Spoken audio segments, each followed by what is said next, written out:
ইরানের বিরুদ্ধে শোচনীয় হার দেখেছে যুক্তরাষ্ট্র। রাশিয়া ইরানের দেওয়া 10টি দাবি যুক্তরাষ্ট্র ও ইসরায়েল মেনে নেওয়ায় থেমেছে যুদ্ধ। রাশিয়া এটিকে যুক্তরাষ্ট্রের চরম ব্যর্থতা হিসেবে দেখেছে। একই সঙ্গে ওয়াশিংটন ও তেহরানের মধ্যে 2 সপ্তাহের যুদ্ধবিরতির ঘোষণাকে স্বাগত জানিয়েছে।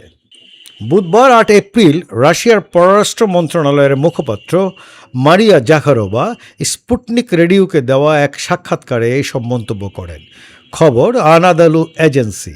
তিনি বলেন, আরও আক্রমণাত্মক হওয়া, আরও শক্ত অবস্থান নেওয়া, সামাজিক মাধ্যমে বেশি লেখা এবং জয় খুব কাছেই, এই ধরনের সব বক্তব্য আবারও ভয়াবহভাবে ব্যর্থ হয়েছে।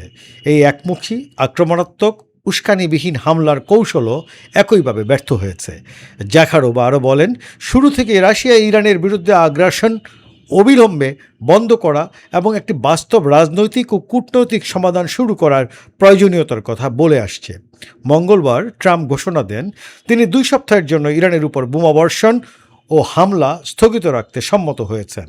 গত 28 ফেব্রুয়ারি যুক্তরাষ্ট্র ও ইসরায়েল যৌথভাবে ইরানের বিরুদ্ধে হামলা শুরু করার পর থেকেই এই অঞ্চলে উত্তেজনা বৃদ্ধি পায়। এসব হামলায় 1340 জনেরও বেশি মানুষ নিহত হয়।